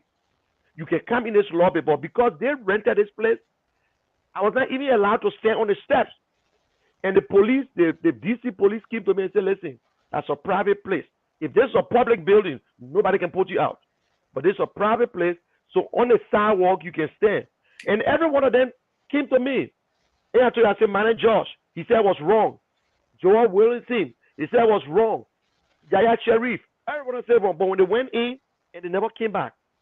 So I believe that they will surround the president. Joshua, I don't need to come and call me and say, Mune, let's go. I'm not dumb to say I will blame him. But if he heard the news, he knew. The only person who tried to talk to me was Abba Mo. I said, Abba, you're not a CDC official. My man, I'm sorry. You know, even the president was talking about it, and Eugene Nangwe, I said, listen, I even called Zoka Wilson. So, like my brother said, you look at my face, just one man, you afraid of me or my message resonating, you make me feel so great. I said, Well, just for me, you want to spoil a whole program that I will carry different news, or I don't have to ask questions, and nobody even asks questions anyway. So they just created a scene. And I hold against nobody. Nobody can do nothing. Even the devil has a follower. I don't hold against even a sedition, but they only prove to the world they think only Liberians are only seditions are only Liberians. So Okay. and the president to enjoy it, but I'm not holding him to say he put me out. Okay. Because if you look at the video, even when I call his name, he turned around. He smiled, he Hold on looked. And apparently he wanted to engage me, but then the security let him go in the car because the Secret Service was with him. They had to let him go. So but I don't hold him. Hold on 1 second. Let's see here. Let's see here. I just want to let's see something here.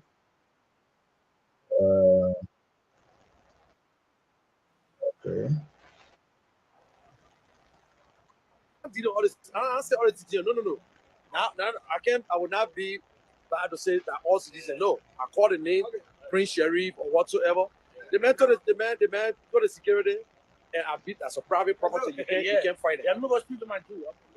That's a private property. You can't force them. But anyway, the president finished speaking. I sure he will be coming out. So.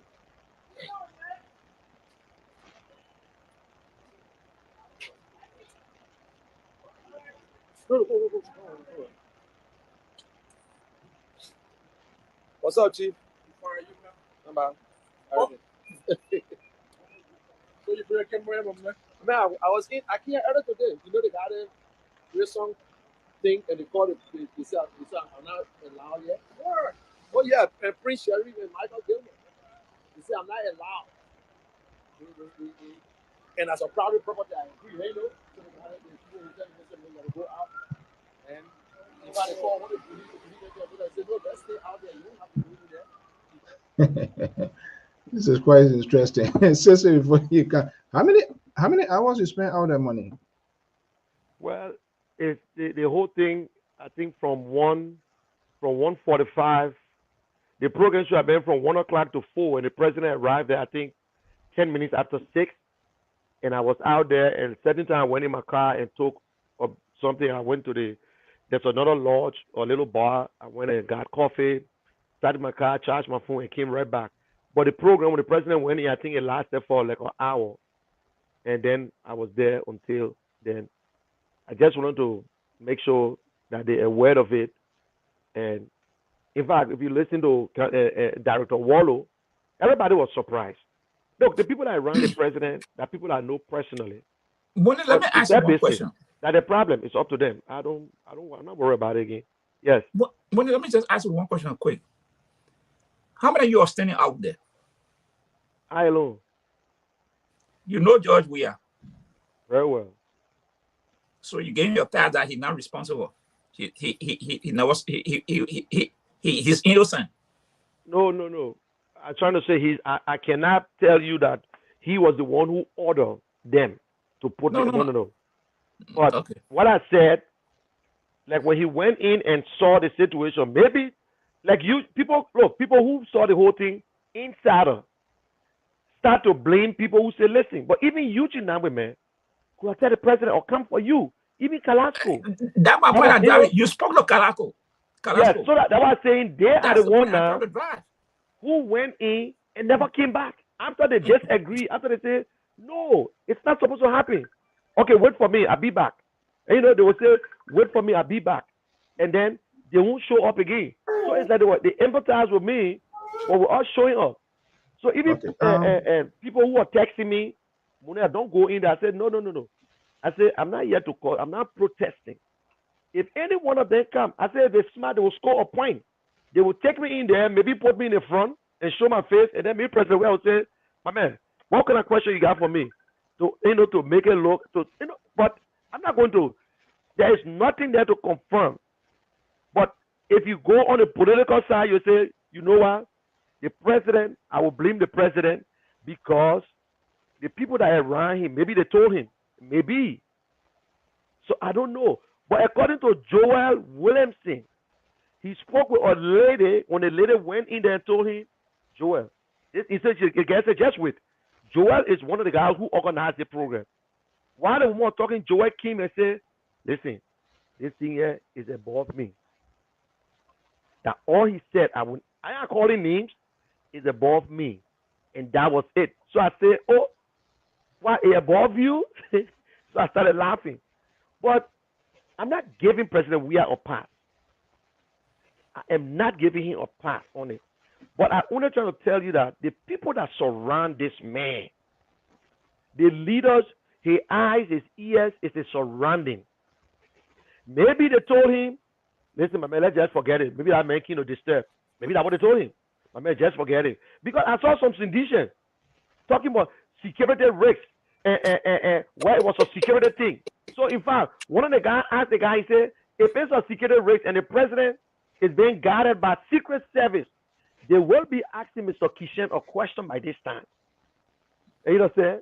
They will be asking me a question. So I don't understand. And to show how close or narrow-minded they are, they said, oh, we invited ANC, we invited UP. Why would you even utter the word that you invited ANC or UP? You're supposed to invite Liberians, not UP or ANC or LP. You're supposed to invite Liberians. And I went there because they said diaspora. The one in New York, they invited me, my friends, Sidisha. I said, my man, I beg you, man. That's a CDC program. I never went over there to protest one day to say, oh, President, we are coming to New York. I don't get any kind of thing. To say protest against President, we are coming to New York. I don't waste my time on it. But because I saw that diaspora Liberian, I tried to prove the other guys, they're wrong, and they proved me right because they told me, said, don't go there. Don't go there. I said, my man, listen, okay. I don't think it will happen, man. I don't think so. I think this is a Liberian thing. From Yaya Sherry, chairman for CDC, I say, Munir, no, it's not a CDC program. But when I entered the hall, I could not just retreat again because the entire hall was red, white, and blue, CDC in a track suit. So I said, well, you know what? Let me just stay here. Then I started saying, but why if I'm going to wear my communist t-shirt and enter that place? I know you're already going to whip me up, but they know that America anyway, nobody could put hands on me because somebody was going to be regretting it by this time. So they were smart enough. Yeah. So real quick though, and the point I was trying to make, and then I leave.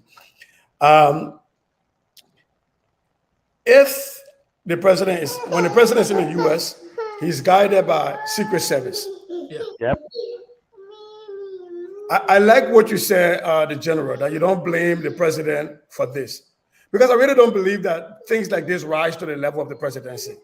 But I like that the blame was put on people who are closer to the president, and that is a fact. And so for the CDC to always continue to grab a defeat from the mouth of victory, this was their chance, because you, the general, people follow your podcast, mostly ANCers.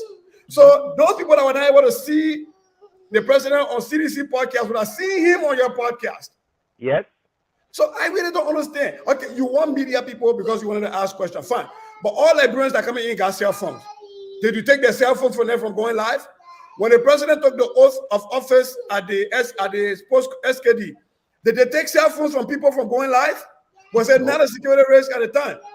So for me, again, this is what happens when you get people who don't understand how to deal with issues, dealing with issues. This was a classic case for if you do nothing wrong, when general, it shows that they are tolerant. If you do something wrong, they say, oh, yes, what ANC will do in Monrovia on Saturday. You see the general, they started doing it here. But they failed that. They've done to you what the president did to Prophet Key. People didn't know Prophet Key until the president went and preached about Prophet Key. Now, people who otherwise didn't follow you will go, oh, why were they kicking this guy out? Let me go listen to what he got to say. Why would they always do that? I don't understand. But again, this is what happened when people who ran for class president, class secretary, in second grade, this is what can happen. So 5 to 4, I got here. I was downstairs. I wrote my name, everything. Like Carrasco, yeah.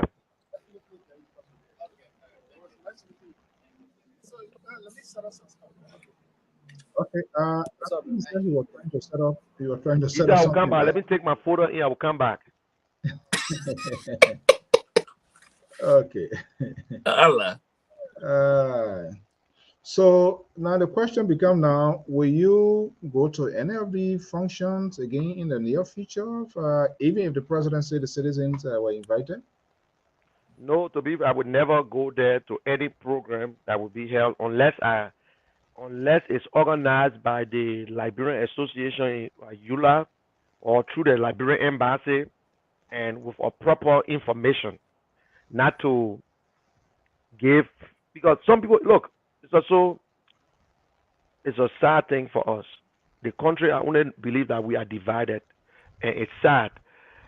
As much as, in fact, some of them came to my camera, how George Weah supported me, he paid me, you used to take his picture. I told the guy, nope. He said, LMP, I said, no, he got vest again. I said, but you talk all the time. I said nothing. I said, the main pay me, then you vest. I would do my own thing and vest. I would stay in the court, but you come here, it's divided. They just can't stand another group for some reason. And I asked myself, if other podcasters was going to go there that don't support President Weah, do they know the thing they were going to ready cause over there to put everybody? And everybody was there was sedition. There was no other party. The people that are new in color clothes that refuse to wear the CDC T-shirt and say, listen, I'm not wearing no CDC T-shirt. This is a town hall meeting. I'm not doing it. They talk to me. They say, but it's not fair. Even as a boy, when you look at the whole thing, you say, you see, I'm a sedition, but the thing you're doing is wrong. It's wrong what you're doing here. I was in there. The guy, look, this was, I never expected this to happen. I've been to Joseph Boakai town hall meeting. At least that one, it was not organized by, it was organized by UP. Some friends say, Mooney, what are you doing here? Move from here, man. But yet and still, nobody touched me. I asked Mr. Boakai a question. I went to Tier 1's little meeting in Trenton. I even carried a live. I carried Tier 1 program live, and I asked him questions, and he and myself were going at that. Nobody asked me why it should be CDC. You just whether they like it, they just make another promotion. That's all. The Liberal. I think the day before yesterday is Wednesday. I think it was our Monday edition. When was ANC last program? It was on Sunday, right? Right. And then we're on your Monday, and then Dr. Kula asked, you remember? I think they Right. asked or whether Yeah. as to whether LPR are going to. You remember what I said? Right. Yeah. So for me, it was not that surprise because I don't see it wasn't well coordinated. When ANC sent us the invitation, something since we were in Sacramento area, I said, okay, well, he can take care of that. And since the president is coming on the side, it's within the East Coast, I could have gone there. Way 2 weeks ago, I started with this whole phone call here, and the conversation. I talked to the CDC chairperson, Madam Constant Duopo. She was very, very much receptive, gave me all of the numbers, people to call. In fact, the very first step was to call the embassy. And I spoke with Jerome Chelly, who is the Press and Public Affairs Director, because it is the president. So obviously the embassy should coordinate. And I do understand that the ruling party will have their own team too. There will be some sort of coordination. But based on the conversation, I know very well it wasn't reality. It was unusual when we covered the first lady a couple of years ago. Because when I and the chair lady sent me Manning George, I did call. Manning George gave me a couple of numbers again to call, and I called those numbers. The other guy, Alfonso, one of Alfonso Dakas, I think he's my understanding was the communication director for this whole thing. When I called, he didn't pick up. His deputy. Actually, it was the deputy that I spoke with. The guy, I think he's in Philadelphia. I just forgotten his name. He's in Philadelphia. And he said, oh, my boss is not here. Or when I saw your name, Alfonso, I thought he was the one because he's expected from a I said, no, this is LPR. Alfonso said, but how my understanding there must be a coordination for accreditation, but that's unusual. I thought it was coming from the embassy. He said, well, my boss is not here, so I can't do anything. I said, you're a deputy and the boss is not here. And then Manny George and this other fellow in New York, the last thing they told me was like, you know what, this is the end of the whole Waterloo. So they told me I should call Michael Gilmore and call Prince Sherry for accreditation. So I said, what you say? Call Michael Gilmore and call Prince Sherry for accreditation. Are they working with the foreign the foreign mission here? Yeah. I look at it like, you know what, then I knew right there was an issue. I like, this is a nonsense. Because the very first thing he lied, the man or whoever, he lied to say, well, only Prince Sherry and Michael Gilmore, they are being accredited. So accredited by who? State Department. I say, you stop lying. You don't know anything of what you're saying. That's not State Department going to accredit them. If there are any accreditation, is the President of the Republic of Liberia. It is the Public Affairs Director at the embassy, which of course is a position. When we went at the United Nations, they will ask you, how many people coming? And you're going to send your names, and they're going to print you a tag just to facilitate you when the president can. What State Department has to do with accrediting people? So why are you talking like you're talking to some kind of dumb person? So I mean, when I saw that, I said, yeah, it was right on this network. It all came after this ANC, and then Dr. Batuna, Dr. Kula were asking, oh, will LPR cover the president? And that even prompted me to say that it was way before your even scenario. So when I got to know that it was Prince and Michael Gilmore going to accredit people, I was like, this is a complete waste of time. I just didn't bother. I like, you know what? I could have gone there, but I just look at it. And this is where the laziness comes from with these people, the opposition, the government, all of them. It does the same thing.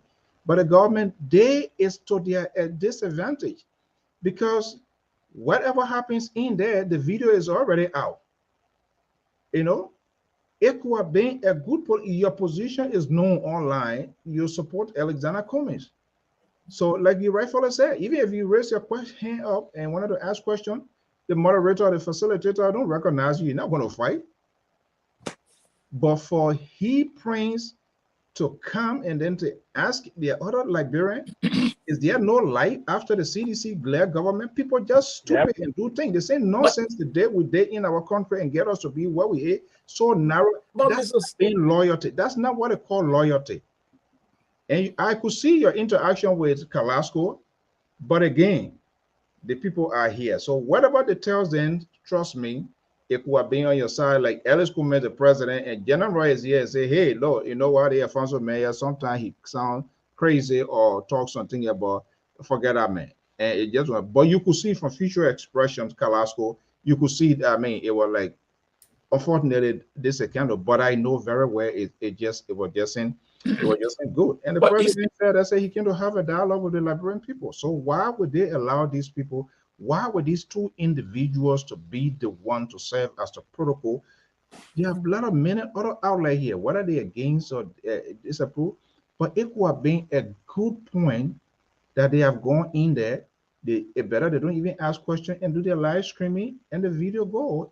That would have been a very good thing for the government. But again, you know, it is what it is. It is the people. It's the situation we have now. Yeah, and you see, Mr. So this is what happened.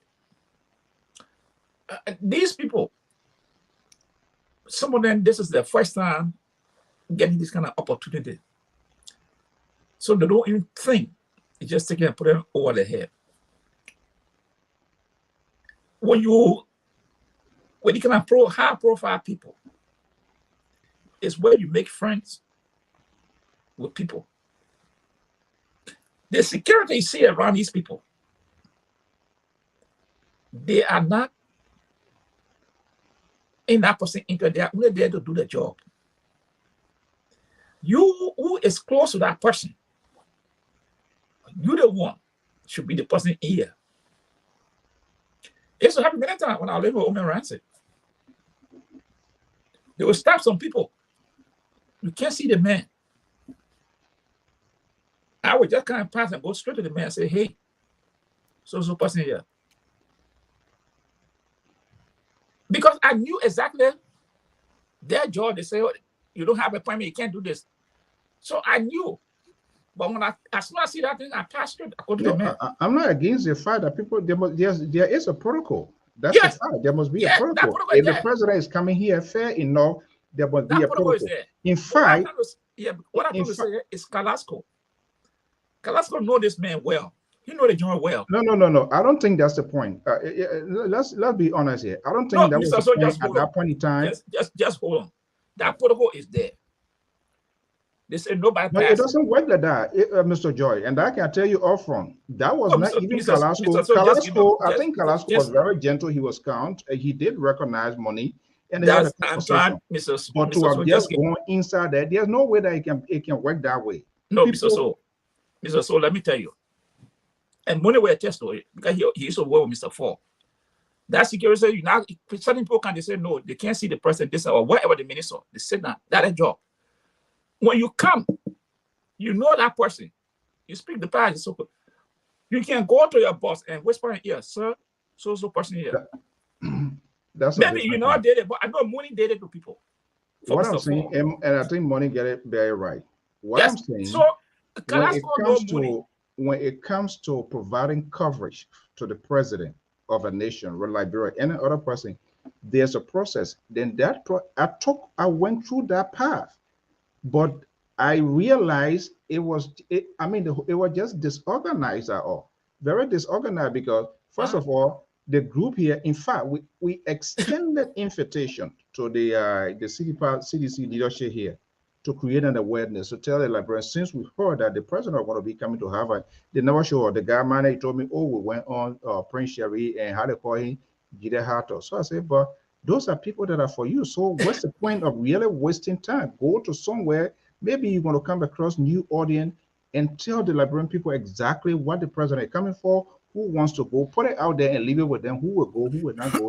Then they cut their own cake. But they decide to do it the way they do it. And it's good money to win there, because it just proves the other side of them, their way of doing things. But it's not surprising. Where is KSFM today? That's how people do. Where is KSFM today? It was the same nonsense those boys they were doing. So they are under serving, they are under supporting people. It's just like a human shadow. Wherever the shadow starts, that's where they go. That's how they behave, and they think that there will be no tomorrow in doing stuff. What is he going to? What was he going to do there? If you are going there to do live streaming, the same very video is already out. And what did the president say in there? What did the president say in there to those who were there? really that people say, okay, yeah, we went there. This is what the president spoke about the country, the direction which you want to take the country in. So people create for nothing enemies, And tomorrow you will see the same person and you want to talk to the person. Oh yeah, but that's how life go. Yeah, but you know there's already happening. And so, Hey, I know you got somebody on your live, and Priska Pauling. I know is what his name, that Sametwe. He's watching. So don't worry, that name, that Sametwe right there. And you can listen, you can read his post, and you can even tell from the writing. But it's good for them to know these are the people who trying to damage our country and damage our writing president. to say what? No, Priska, talking about the entire program with President Weah. Right now, President Weah is currently at the White House having dinner with. It has nothing to do what we are talking about. That just No. I just trying to mention it so you nonsense. can know the name he's watching is good, so they will know all these things when they're talking, because they don't really use their own name, and I know he's the one. Look, you know when President we are having dinner with Joe Biden. Perfect. No, it's a good thing. What I'm trying to say but is the reality on the when they watch these shows, they're supposed to get some information from them and tell the president, say, listen, this is what's going on and whatsoever. But they don't even take the advice. But all they know, whatever they put there, whatever they tell the president, is what they go by. But you see, little bit, Mr. So is right. But again, when I was with 4, I had a lot of authority to bring anybody into his office. When I know he really need to see this person, if that's something that's going to boost his morale, I used to sometimes get information from outside and say, Chief, this is it. Do X, Y, Z. Sometimes I used to ask him how you got the information. Well, Mr. Minister, who told you? So I say you the eye and the ears for that VIP. Every one of them over there, Eugene with the Kalasco, all the government official has power. It was not Secret Service that stopped us. There was not Secret Service to the door. The president came with one car, Secret Service, the white people, there were 3. So there was no Secret Service to the door, and he came with his own security, and Director Wallow and 3 other persons. So no Secret Service stopped me. Don't go in there, or they stopping people. They were doing their own security thing. You see, that's what I'm trying to say. It's not a security test or whatsoever. So any one of them, because even when the president was in, people came late. Some people came and said, "Oh, I said, yeah, the program is on." If I had directed them where to go, and people enter. So he was in there, and people say enter the place. So it's not like when he entered, they lock the place. It's a town hall meeting. You see, that's all I went there for. Normal protocol. What is the town hall? When that town said, when that person enter, nobody is supposed to enter. Normal protocol. And business, it gone viral. They shouldn't be surprised that some foreign and media person might call me to talk, but it gone viral, whether they like it or not. So the ones there who are reading, they're talking, or they want to talk, this person know this. I don't need to know nobody. I know myself, and I know who I'm supposed to know. The other people don't know me, and I don't know other people. You see, we live in a world where I don't expect everybody to like me, and you don't expect everybody to like you. So the same way people follow me, people follow you. So different people on different podcasts. So let them get that thing straight. I don't want nothing against anybody. Politics is politics. I love Liberia than any other person. You love Liberia, I love Liberia, but Liberia is bigger than everything. And I always make mention, my brother from my empire love so much. We're not in the same party. He voted for child stealer. I voted against child stealer. We slept in the same house, and I campaigned against child stealer, whether you're going to win or not. So I don't follow people based on my friendship with you. My friendship is my friendship.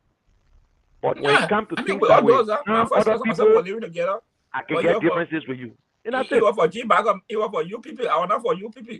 When restaurant, we should cut it up. All right, well, yes, let's do it. Money, I just thought of reaching out, and I also will have to reach out to Sharif and Michael. Probably they're working with the embassy. That I don't know.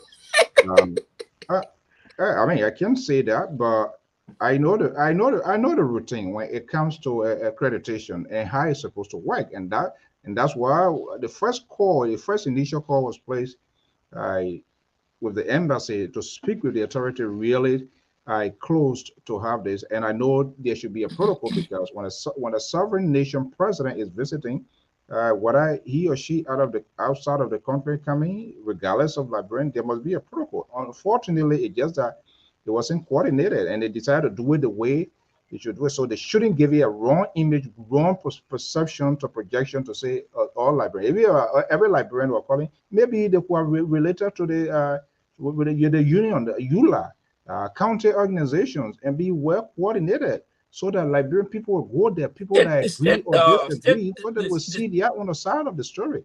The state chapter, because all these state got Liberian But chapter. you know, But I think that there's something better that we should talk about. I don't know, Mr. So have you seen the draft budget, 22-23 budget?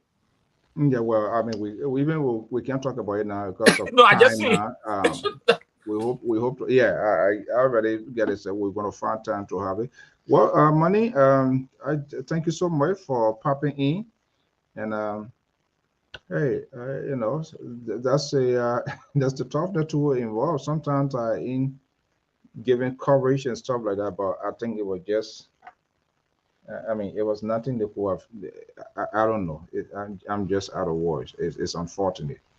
The uptake is bad. It's bad. It's wrong. It is unacceptable for them to behave. And this is why the country is going in the direction it's going, because everybody, whether opposition, government, or everybody seems to be protective of their own. Even if it is wrong, they will protect it, they will defend it to the core belly. This is why these institutions are not surviving. Political party, media institutions, advocacies, they are all corrupt. They are all corrupt institutions. That's why they are not surviving. And Mr. Sodek, I was talking about you cannot explain security reason. I said, do you? I was just sitting and listening to that. You cannot explain security reason. The other thing we're talking here too, when ANC come, Joseph Boyka come, they're going to have their own inner press thing. As long as they find out that you're being a critical voice, they will also do the thing. We have gone through this over. Well, Mr. So I can tell you, some of them myself will fight if I run. Mr. So I know because you're not there now. Why you will go fight? So you will have your own protocol in place. So don't even go. Let me just give my closing. Yeah, some of them myself will fight. I just want to say to the other, it's so funny. I just read some of the comments. Yes, we are Liberians for true. It said Mr. Kishan was stopped because of covering the program. Of what? To cover the program. I was not supposed to cover the program to go live. That's why I was stopped. Why? Okay, I agree. But you can't stop me again from using cell phone. I've attended a Joe Biden rally where we standing in Philadelphia. Everybody gets cell phone in the hand. It's a public event. And every one of us is on the Facebook or YouTube. What is the big deal? Money, what happened? Okay. When some people say that, I want to agree with Mr. Toll that when people don't have nothing much left, all that will come from out of them will be insults. You lie, but you can't prove it. The man spoke of French to you, and you said I'm not French, but you can't understand French, and you can't speak French, but you said I'm not French. So that's the world we live in. So we got to accept it. We into this business. They say if you can't stand the heat, leave the kitchen. So I want to make it clear, seditions, you can't do nothing to me. I'm not afraid of you. I can argue with you because I know you're not even surviving the argument. Because the only thing that will come out of you will be insult. So you let me ask you this. Me any way you feel like. General. Yeah. Let me proxy the affairs of the President of the Republic of Liberia for less than 20 seconds. Say I was Dr. Weir and to that podium you have entered. What was the question that you planted and you really wanted to ask the president? My first question was that I had in mind, I will be honest with you, was why are you not speaking to have a press conference like to Liberian journalists? That was my first conference. I say, for the last 5 years, I noticed that you have never had a live press conference with Liberian journalists. So let him tell me why you have not spoken to Liberian people through the journalists. That was my first question. Then from there, maybe through that, because I know that they're going to ask me one question. They're going to give me one question, or maybe I'm going to make point statement. I even was joking. I said, listen, I will act like I don't even know President Weir. I will call my name and say, You welcome to the United States. Thank you for being president. You know, and then I would ask. That was the first question I had on mine. I even wrote it down. Why for the last 5 years? Why is the significance of that question? Why? Because this president is not speaking to the Liberian people. And I believe that if you have a press conference with your journalists, they will ask you the necessary question that Liberians want to know. They know what's going on. They're in the media. They write. They interview people. So that is the only thing the Liberian people get, because the president has never done it before. But that's why I wanted to hear why you don't talk to the people, because you could talk to them through the media and by having a press conference at least one time, and you bring somebody, not to go bring a stage thing and stay you don't and get it right. So I think by talking to the Liberian people through the journalists, it was going to be a better thing. So I want to know why he's not talking to them. Maybe you're going to give an answer. But I got nothing. Look, people still don't understand us. As much as I don't want President Weah, yes, I don't want President Weah, whether we like it or not, we're going to vote him through the ballot box. But I said every day, he's the president. Whether I close my eye, open it, he is the 25th president, and he will be voted out come 2023. Whether you like it or not, your mouth is not Holy Bible, mine is not Holy Bible, but politics is not religion. I am saying it because I'm working towards it to remove you through that ballot box. And I was going to tell you, no, I'm not a supporter. But him and I hate you. We are opponents. We're not enemies. But other people think when you are opponents, we are in Liberia, you are enemies. And we're not enemies. We're just opponents. We got different views on politics. That's all. So, well, the politics in Liberia is more or less toxic. Toxic now. So. Yeah, it's toxic. I agree. Thank you so much. I saw people over there. I will tell you, Mr. Sonia, I'll be clear. I saw people over there who knew me very well that refused to speak to me and telling me, what you doing there? What you doing this? What you doing that? I want to and I'll be honest with you. If some of them push me, there will be a lot of recordings. I was in there. They were insulting. And some will want to say all kinds, but I'm not going. I don't hold it against them. You can come on my show, you curse me. I don't hold it against you, because I know in real life you myself don't have the same thing. So if they push, maybe in the next month, 2-3 days, 4, they might hear their own voice. And to prove them wrong, that I was in the hall and they were insulting and doing whatsoever. So I don't just walk between among musicians. Do you have recording besides what we're posting on the Facebook? Mr. So just relax. Relax yourself. Let them continue to do the argument. You're not asking answering my question. Do you have anything recording? So I said just relax. I said if I want to do it, I will release it, and I will tell them. I said this is the man from ministers, high profile official. No, man, I'm not talking about. The same seditious who were there cussing in the hall. I'm not talking about high profile people or whatsoever. So that's not what I'm talking about. But I'm talking about people who are putting themselves on record. You're not supposed to be here. Go back to your this place. Go to your ANC, using words and saying things that was not right.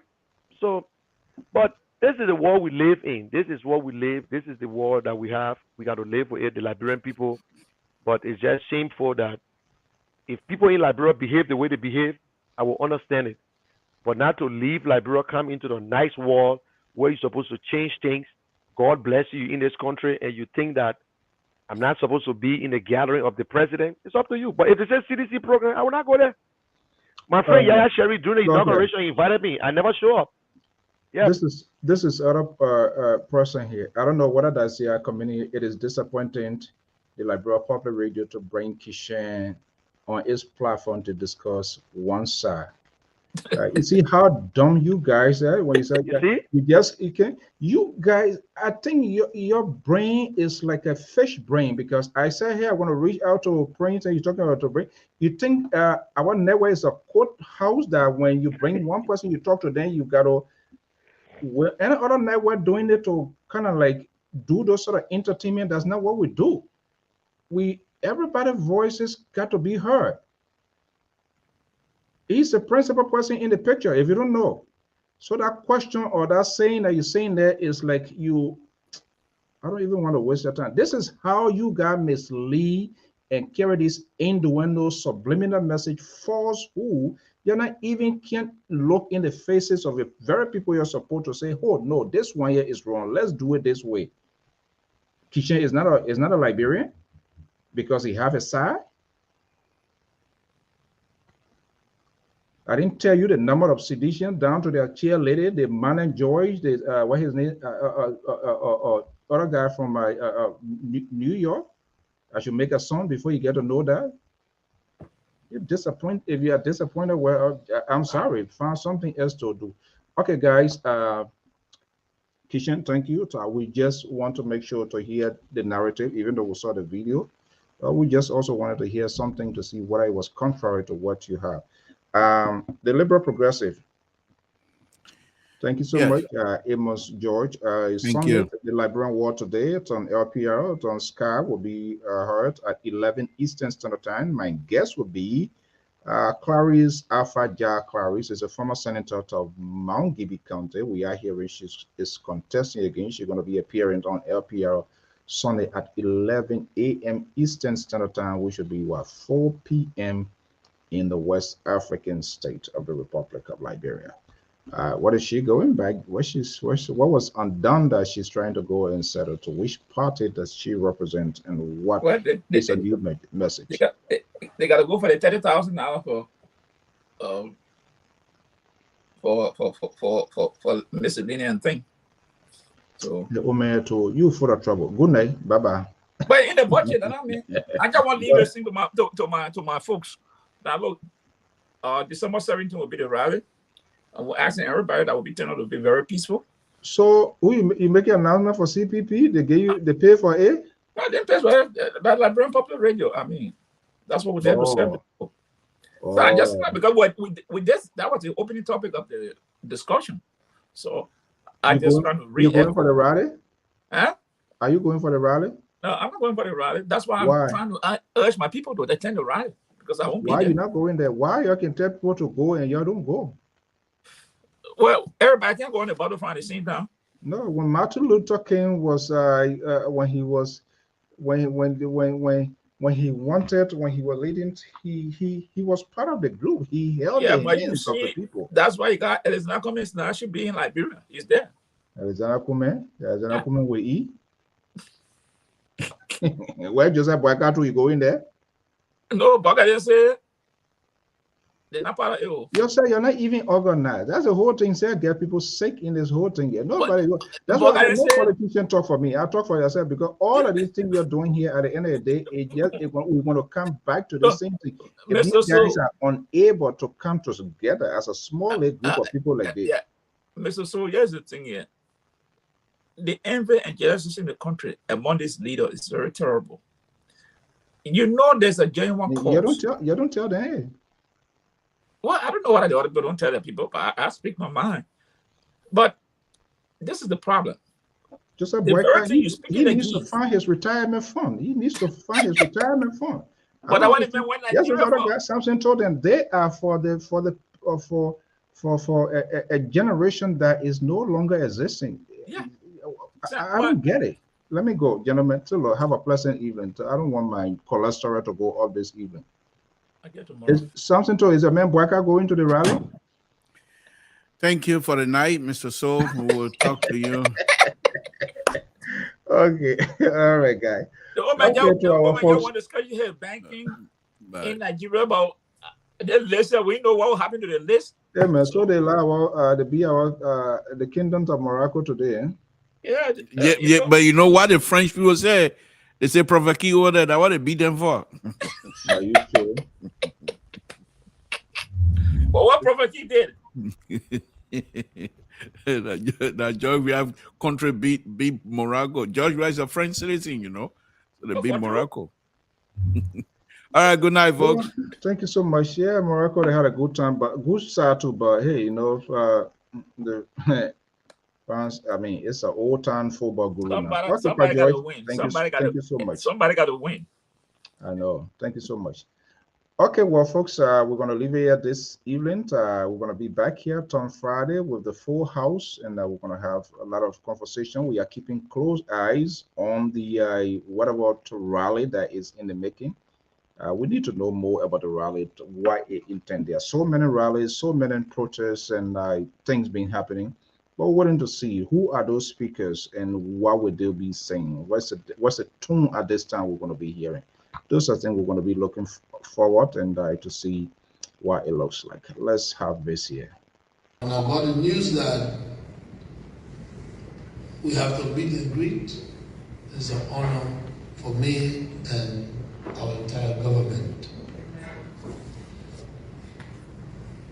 You listened to me at the forum.